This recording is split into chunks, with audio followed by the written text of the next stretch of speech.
Cyber frauds లాంటిది అనేది ఏమి ఉండదు. ఫ్రాడ్స్ అనేవి ఇప్పటి నుంచి కాదు, అది గతం చాలా ఏళ్ళ నుంచి జరుగుతున్నది. అంటే మోసం 420 సెక్షన్ మనకు మాట్లాడితే మనం చీటింగ్ అని అంటాం, లేదంటే మోసం అని అంటాం. అది ఈరోజు సెక్షన్ కాదు, అది బ్రిటిష్ కాలం నుంచి ఉన్న సెక్షన్ అది. సో ఇంతకుముందు ఏంటంటే ఒక్కొక్క చోట జరిగేది, బయట అంతా చాలా మంది జ్ఞానం ఉండేది కాదు. ఇంకా ఏదైనా ఇట్లా నాకు మోసం జరిగిపోయింది అనే నాలెడ్జ్ తొందరగా ఉండేది కాదు. కాబట్టి మోసపోయినా కూడా వాళ్ళు కామ్గా ఉండి, లేదంటే చిన్న అమౌంట్ పోయింది, లేదంటే ఏం చేయాలో తెలియక కూడా ఆగిపోయేవారు. కానీ ఇప్పుడు టెక్నాలజీ పెరిగే కొద్దీ మరియు పోలీసు వర్సెస్ సిటిజన్ అయితే రిపోర్టింగ్ మెకానిజమ్స్ ఉన్నాయో, ఇప్పుడు మనం సైబర్ క్రైమ్ను మాట్లాడితే ఆన్లైన్ మీరు ఇంట్లో కూర్చొని, లేదంటే ఒక ఫోన్ కాల్ 1930కి మీరు కాల్ చేసి కూడా కంప్లైంట్ ఇచ్చుకోవచ్చు. అంత ఈజీ అది. కానీ అదే మీరు ఏదైనా ఎఫ్ఐఆర్ ఏదైనా వేరే కేసులో మీరు మాట్లాడాలంటే పోలీస్ స్టేషన్కి వెళ్ళాలి. అక్కడ రకరకాల మీరు హెరాస్మెంట్ అవ్వచ్చు, లేదంటే మీరు వేరే రకరకాల క్వశ్చన్స్కి మీరు గురవ్వచ్చు. మీ కంప్లైంట్ పిటిషన్ తీసుకోవచ్చు, రకరకాల కారణాలు ఉన్నాయి దాంట్లో, అది మనకు తెలిసినవే. సో ఈ సైబర్ లా ఏంటంటే కొంచెం డిఫరెంట్. మీరు దానిలో ఒక ప్రొసీజర్ డిఫరెంట్, దానిలో ఎఫ్ఐఆర్ లాంటి అమౌంట్ బట్టి ఎఫ్ఐఆర్ ఉండకూడదా అనేది కూడా ప్రాసెస్ వేరే వేరే ఉన్నాయి. కాబట్టి దీనిలో రిపోర్టింగ్ మెకానిజం ఒకటి ఛానల్ వేరే ఉంది. కాబట్టి దీనిలో ఎవరైనా కూడా ఈజీగా without any visit to police station complaint ఇచ్చుకోవచ్చు. కాబట్టి చాలా మంది ఎవరైతే బాధపడతారో, బాధితులు ఉన్నారో, దీంట్లో ఎవరైతే మోసపోతున్నారో వాళ్ళు దీంట్లో ఫిర్యాదు పెట్టడం జరుగుతుంది. దానివల్ల ఈ స్టాటిస్టిక్స్ అనేవి రోజు రోజుకి పెరుగుతున్నాయి, తగ్గుతున్నాయి అనేది ఎక్కట్లేదు. ఎంతో కొంత మేబీ some percent మీరు ఇప్పుడు లేటెస్ట్గా 2024 NCRB రిపోర్ట్ వచ్చింది. 2023 లేదా 2022, 21 స్టాటిస్టిక్స్ చూస్తుంటే ఆల్మోస్ట్ 10 to 15% ఇంక్రీజే ఉంది. కానీ దాంతో డిక్రీజ్ అనేది ఇంత మనం సేఫ్ గార్డ్స్ ఫాలో అవుతున్నా కూడా ఇంత.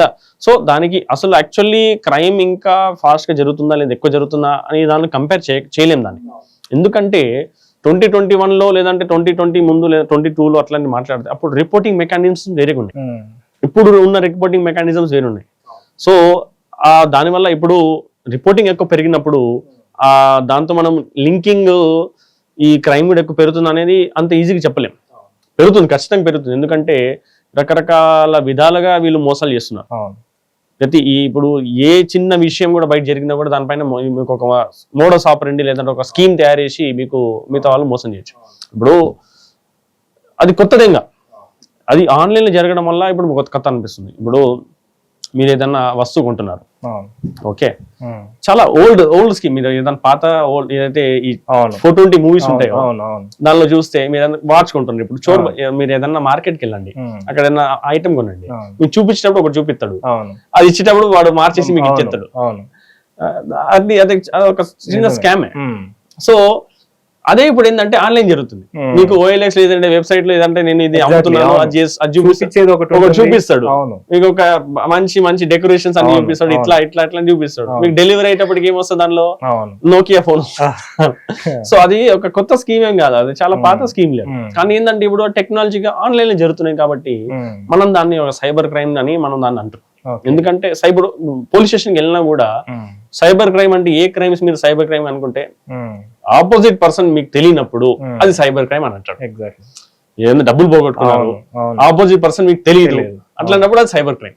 తెలిస్తే అది వేరేది, అది మీరు తెలిసిన వ్యక్తి చేశారు కాబట్టి మీరు దాన్ని సైబర్ క్రైమ్ వాళ్ళు పోలీస్ స్టేషన్ వాళ్ళు దాన్ని కంప్లైంట్ తీసుకోరు.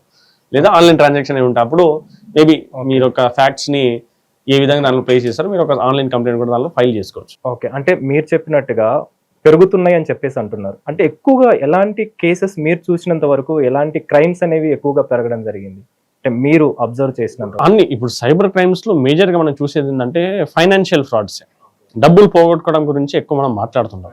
ఆల్మోస్ట్ 90% ఆఫ్ ద కేసెస్ ఏవైతే ఈ సైబర్ క్రైమ్ పోర్టల్ అయినా అవ్వచ్చు, లేదంటే 1930 పోర్టల్ అయినా అవ్వచ్చు, వాటిల్లో స్పెషల్ గా రిజిస్టర్ అయ్యే 90% of the complaints are financial frauds, డబ్బులు పోగొట్టుకున్నారు.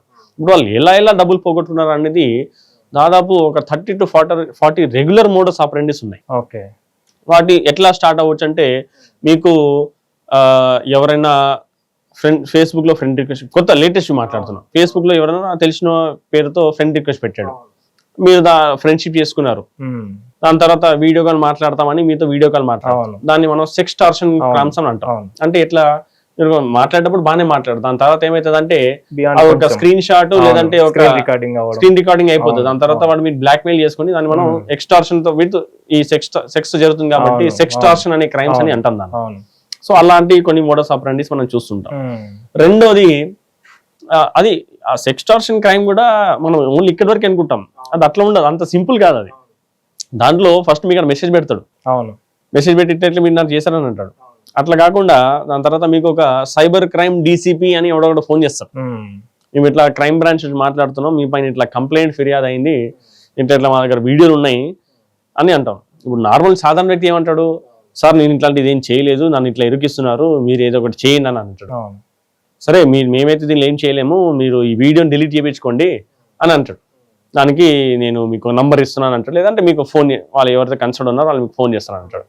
మీకు తర్వాత ఎవడో ఒకటి యూట్యూబ్ మేనేజరో లేదంటే ఆన్లైన్ ఎక్స్పర్ట్ అని ఎవడో మీకు కాల్ చేస్తాడు, సరే ఇలా మీ వీడియో ఉంది డిలీట్ చేయించుకోవాలని అంటారు. మీరు మరి డిలీట్ చేయించుకోవాలంటే దానికి ఛార్జ్ అవుతుంది అంటాడు. మీరు ఎంత ఛార్జ్ అంటే 40,000 అన్నాడు అనుకో, సరే అని నొక్కుంటాడు, మీరు 40,000 నేను పంపిస్తాడు.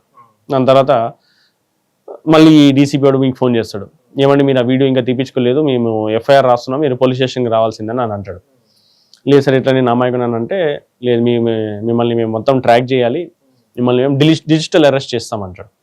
సో అలా ఒక విధంగా వాడు డిజిటల్ అరెస్ట్ అని మీకు ఆన్లైన్ మీకు ఒక యాప్ ఇస్తున్నాము, స్కైప్ యాప్ డౌన్లోడ్ చేసుకోండి, ఇట్లా మేము మీకు కంటిన్యూస్ మొత్తం మానిటర్ చేస్తాం, మీ ఫండ్స్ మొత్తం మేము చెక్ చేయాలి, మీరు అంత అమౌంట్ మీ దగ్గర అయితే ఉందో అది మా అకౌంట్కి ట్రాన్స్ఫర్ చేయండి, మేము చెక్ చేసి మళ్ళీ మీకు రిటర్న్ ఇస్తాం, అట్లాంటి కొన్ని కారణాలు చెప్పి వాడు మీ దగ్గర నుంచి డబ్బులు మొత్తం తీసుకోవడం జరుగుతుంది. ఇంకేంటంటే ఇంకా దీని అన్నింటిలో మీరు ఎవరితో కూడా ఈ సమయంలో మాట్లాడకూడదని అట్లాంటి కొన్ని కండిషన్ పెడతారు. సో ఎందుకంటే ఎక్కువ డిజిటల్ అరెస్ట్ స్కీమ్ లో మాకు ఏంటంటే అసలు ఇట్లాంటి జరుగుతుంది అని కూడా తెలియదు. ఫ్యామిలీ పక్కన హస్బెండ్ జరుగుతుంటే వైఫ్ తెలియదు, వైఫ్ జరుగుతుంటే హస్బెండ్ తెలియదు, పిల్లలు తెలియదు, పిల్లలు జరుగుతుంటే పేరెంట్స్ తెలియదు. అట్లాంటి సందర్భాలు కూడా మేము చాలా చూసాం. సో ఏదో ఇట్లా డబ్బులు కావాల్సిందే, అప్పులు ఏదంటే అట్లా ఏదన్నా సడన్ గా ఈ చేంజ్ వల్ల డౌట్ వచ్చి అసలు ఏంటి అని అడిగితే తప్ప ఇట్లాంటిది ఒకటి జరుగుతుంది అనేది చాలా కేసుల్లో మేము చూసాం. అసలు తెలియట్లేదు అది.